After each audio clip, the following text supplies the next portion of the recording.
Hello students, welcome to R S science classes. आज का अपना टॉपिक है डाइजेस्टिव सिस्टम यानी कि पाचन तंत्र। डाइजेस्टिव सिस्टम क्या होता है? डाइजेस्टिव सिस्टम का मतलब होता है अपन अलग अलग प्रकार का अपन खाना खाते हैं, उसके अंदर अपन अलग अलग प्रकार का खाना खाते हैं तो अपने को क्या होता है, अलग अलग न्यूट्रिएंट्स भी उस खाने के अंदर प्रेजेंट होते हैं, जैसे कि protein, carbohydrates, fats, minerals, vitamins, ये सब सारे उस खाने के अंदर प्रेजेंट होते हैं। उन सब न्यूट्रिएंट्स को, उस खाने को डाइजेस्ट करने का जो सिस्टम वर्क करता है अपनी बॉडी में, उसे कहते हैं अपन डाइजेस्टिव सिस्टम। ओके। और जो फूड अपन खा रहे हैं वो फूड अपन कहाँ से खाएंगे? माउथ से अपन खाते हैं। ओके। माउथ से वो खाना कहाँ जाता है? फेरनेक्स। फेरनेक्स से कहाँ जाएगा? ओसोफेगस यानी कि फूड पाइप पे। फूड पाइप से कहाँ जाता है? स्टमक के अंदर। और स्टमक से कहाँ जाता है? स्मॉल इंटेस्टाइन में। और स्मॉल इंटेस्टाइन से कहाँ जाएगा? लार्ज इंटेस्टाइन में। और लार्ज इंटेस्टाइन से एनस के द्वारा इसे क्या करते हैं? बाहर रिमूव कर देते हैं। तो ये जो सारा सिस्टम है, ये पूरा जो सिस्टम है वो क्या कहलाएगा? और ये जो सारा सिस्टम है, ये जितने भी ऑर्गन्स है वो सारे मिलकर एक एलिमेंट्री कैनाल्स यानी कि डाइजेस्टिव कैनाल का फॉर्मेशन करते हैं। ये पूरे जो ऑर्गन्स होंगे, mouth, pharynx, oesophagus, stomach, small intestine, large intestine, rectum, ये सारे क्या हैं? सारे ऑर्गन्स मिलकर एलिमेंट्री कैनाल्स का फॉर्मेशन करते हैं। ओके।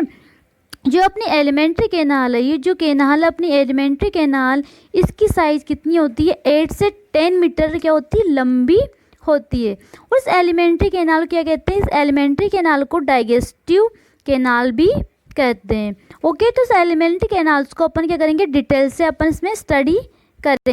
तो एलिमेंट्री कैनाल्स के 3 मेन वर्क होते हैं। जो फर्स्ट वर्क होता है एलिमेंट्री कैनाल का, वो होता है फूड को अच्छे से डाइजेशन करने का। सेकंड जो इसका वर्क होता है एलिमेंट्री कैनाल्स का, वो फूड का एब्जॉर्बेशन करेगा। और जो थर्ड इसका वर्क होता है वो एनस के द्वारा उस खाने को बाहर रिमूव करने का वर्क करता है। ओके। एलिमेंट्री कैनाल का जो फर्स्ट ऑर्गन है वो होता है माउथ।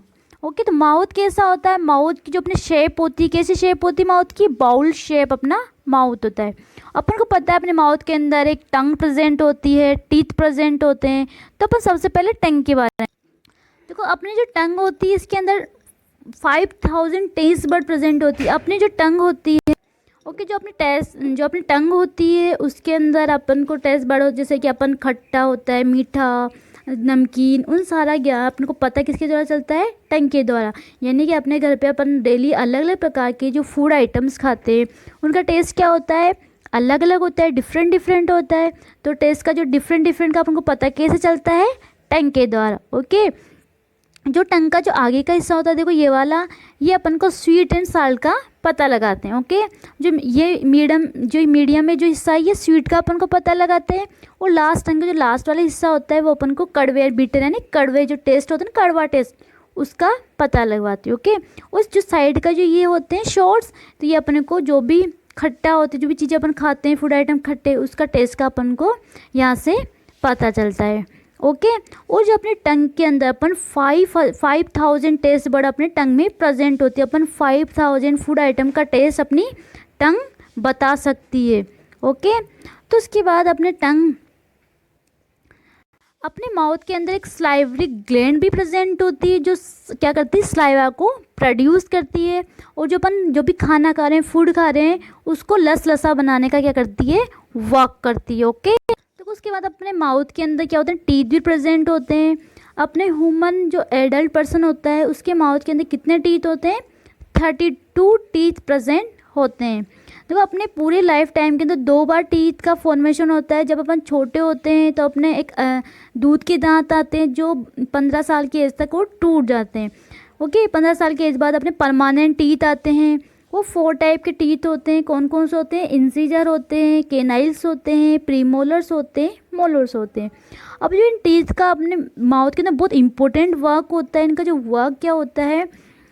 जो इंसीजर्स होते हैं, इंसीजर्स क्या करते हैं? जो भी अपन खाना खा रहे हैं, फूड खा रहे हैं, उसको बीटिंग ऑफ फूड यानी उसको जो खाना अपन खा रहे हैं उसको काटने का काम ये करते हैं। कौन करते हैं? इंसीजर। और इनकी जो संख्या होती है, इनकी नंबर जो होते हैं 4 होते हैं। ऊपर वाले जबड़े में 4 होते हैं और नीचे वाले जबड़े में भी 4 होते हैं, यानी कि टोटल इनकी संख्या कितनी हो जाएगी 8। उसके बाद जो केनाइल्स होते हैं, केनाइल्स का जो वर्क होता है टीयरिंग ऑफ फूड, यानी कि जो अपन फूड खा रहे हैं उसको चीरने और फाड़ने का काम कौन करता है, केनाइल्स करते हैं। और जो इनकी संख्या होती है, नंबरिंग होती है, वो ऊपर वाले जबड़े में भी 2 होते हैं, ये 1 और 2, और नीचे वाले जबड़े में भी 2 होते हैं। तो टोटल कितने हुए, टोटल ये 4 होते हैं। ओके, उसके बाद में जो प्री मोलर्स और मोलर्स होते हैं, ये चीविंग ऑफ फूड, यानी जो अपन खाना खा रहे हैं उस खाने को क्या करेंगे, चबाने का, पीसने का वर्क कौन करते हैं, प्री मोलर्स और मोलर्स करते हैं। और इनकी संख्या कितनी होती है, ऊपर के जबड़े में भी 10 होते हैं और नीचे के जबड़े में भी कितने होते हैं, 10 होते हैं। ओके, इस प्रकार अपने माउथ के अंदर टोटल कितने टीथ होते हैं, 30। तो इस प्रकार अपने देखो ये अपने पूरे माउथ के अंदर 32 टीथ प्रेजेंट होते हैं, canines, incisor, premolars and molars. Okay, देखो जो माउथ के बाद जो अपना खाना होता है वो कहाँ जाएगा, माउथ से फेरनेक्स पे। ओके, फेरनेक्स कैसे होती है, फेरनेक्स जो होती है वो क्या करती है, वो सांस नाल से भी अटैच रहती है। जो भी अपन खाना खा रहे हैं वो कहाँ जाएगा, फेरनेक्स में। और फेरनेक्स से वो खाना कहाँ जाता है, ओसोफेगस, यानी कि फूड पाइप के अंदर। ओके, वो फूड पाइप के अंदर एक ग्लैंड प्रेजेंट होती है जिसे क्या कहते हैं अपन, स्लाइवरी ग्लैंड्स कहते हैं, जो क्या करती है, जो भी अपन खाना खा रहे हैं उसको एकदम लसलसा बनाने का वर्क करती है। और जो अपनी फूड पाइप होती है इसकी साइज होती है 25 सेंटीमीटर। ओके, ये 25 सेंटीमीटर का होता है। और इस जो ओसोफेगस फूड पाइप होता है वहाँ पे एक एपिग्लोटिस पाया जाता है। एपिग्लोटिस का वर्क क्या होता है, यहाँ पे एपिग्लोटिस प्रेजेंट होगा। इस एपिग्लोटिस का वर्क होता है जैसे अपन जो भी खाना खा रहे हैं उस जैसे खाना खाएंगे तो यहाँ पे एपिग्लोटिस का एक ढक्कन जैसी स्ट्रक्चर होती है, जैसे खाना खाएंगे तो ढक्कन क्या होगा, बंद हो जाएगा। ओके, और जैसे अपन जब खाना नहीं खाते हैं तब क्या होता है, वो एपिग्लोटिस से ढक्कन खुल जाता है और अपन क्या कर लेते हैं, सांस आराम से ले लेते हैं। ओके, और उसके बाद क्या होगा, ओसोफेगस से जो अपना खाना होगा कहाँ आएगा, स्टमक के अंदर। जो ये पार्ट दिख रहा है आपको, जे स्ट्रक्चर दिख रही है वाली, ये जे स्ट्रक्चर को क्या कहा जाता है, स्टमक यानी कि अमाशय कहा जाता है।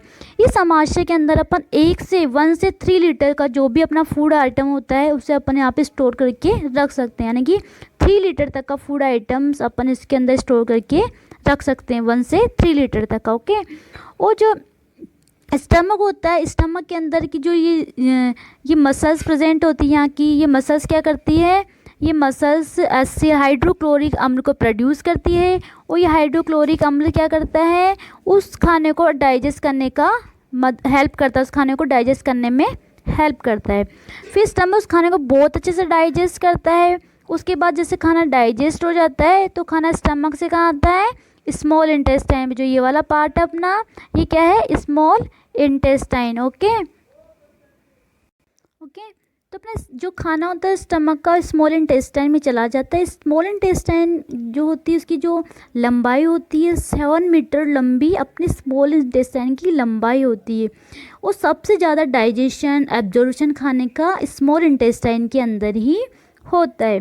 जो स्मॉल इंटेस्टाइन होती है इसके 3 पार्ट्स होते हैं। जो पहला पार्ट होता है उसे कहते हैं अपन ड्यूडेनम, ठीक है, जो इस स्टमक से अटैच रहता है, स्टमक से अटैच होके यहाँ पे आता है। इसी वाली पार्ट को अपन क्या कहते हैं, ड्यूडेनम कहते हैं। ओके, उसके बाद में जो बीच का जो मीडियम वाला पार्ट होता है उसे कहते हैं अपन जुजेनम। इसके अंदर इसी के अंदर जो भी अपन खाना खा रहे हैं उसका डाइजेशन, एब्जॉर्प्शन इस जुजेनम वाले पार्ट के अंदर ही होता है, ना कि जो मध्य के अंदर जो भाग है ना, बीच के अंदर, उसके अंदर ही खाने का बहुत अच्छे से पाचन होता है।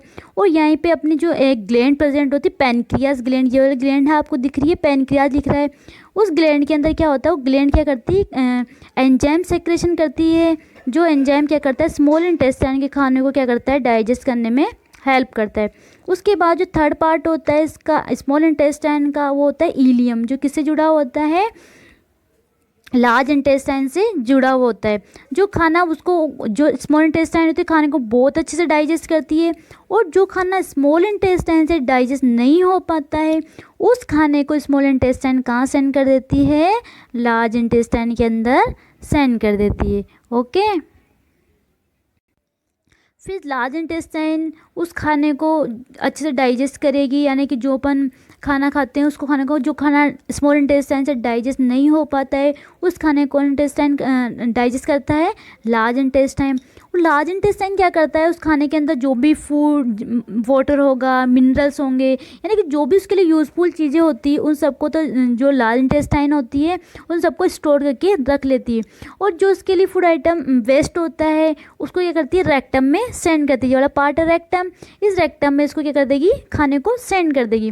फिर रेक्टम क्या करता है, उस खाने को एनएस के द्वारा बॉडी से रिमूव कर देता है। तो ये अपना पूरा सिस्टम अपन जो पढ़ा है, माउथ से लेके pharynx, oesophagus, stomach, pancreas, small intestine, rectum, anus, ये पूरा जो सिस्टम में जो वर्क हो रहा है उसे अपन क्या कहते हैं, डाइजेस्टिव सिस्टम कहते हैं। और जो सारे ऑर्गन्स हो क्या कहलाते हैं, एलिमेंट्री कैनाल्स कहलाते हैं। ओके, तो सारे ऑर्गन्स अपना डाइजेस्टिव सिस्टम में अपनी हेल्प करते हैं।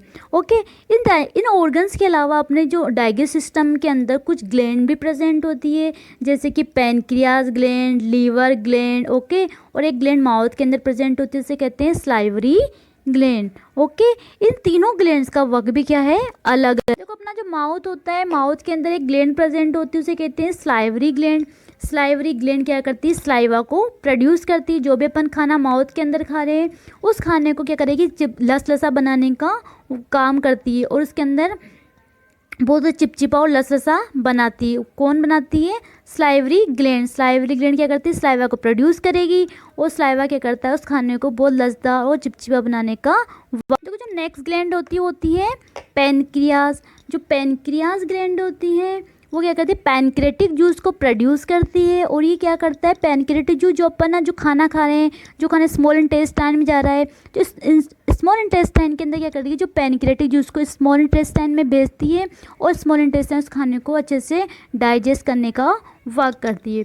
और जो ये पैनक्रियाज होती है इसके अंदर इंसुलिन, ग्लूकागोन हार्मोन का भी फॉर्मेशन होता है। और इसकी जो लंबाई होती है ये 6 से 8 इंच क्या होती है, लंबी होती है। और देखो जो अपना स्टमक होता है इसके जस्ट नीचे यहाँ पे ये प्रेजेंट होती है, कौन, पैनक्रियास ग्लैंड। ओके, इसके बाद जो नेक्स्ट ग्लैंड होती है वो होती है लीवर। देखो ये लीवर ग्लैंड है, ये अपनी बॉडी की सबसे लार्जेस्ट ग्लैंड होती है। अपनी बॉडी की जो सबसे लार्जेस्ट ग्लैंड होती है वो कौन सी होती है, लीवर होती है। जो लीवर ग्लैंड होती है बाइल जूस को प्रोड्यूस करती है, एक डाइजेस्ट जूस प्रोड्यूस करती है, इसका नाम होता है बाइल जूस। ये बाइल जूस कहाँ जाता है, जो भी अपन खाना खा रहे हैं स्टमक के अंदर ये बाइल जूस को प्रोड्यूस करती है। फिर स्टमक क्या करता है, उस खाने को अच्छे से डाइजेस्ट करने में उसमें हेल्प हो जाती है स्टमक की, और स्टमक उस खाने को बहुत अच्छा लसलसा बना देता है, और उसको खाने को अच्छे से डाइजेस्ट करने में कर देता है स्टमक। तो ये स्टमक की हेल्प करती है, बाइल जूस को प्रोड्यूस करेगी, और स्टमक में जो खाना होता है उसको पचाने में लीवर क्या करता है, हेल्प करता है। इस प्रकार आज अपन ने 3 ग्लैंड्स पढ़े हैं, स्लाइवरी ग्लैंड और पैनक्रेटिक ग्लैंड और लीवर ग्लैंड।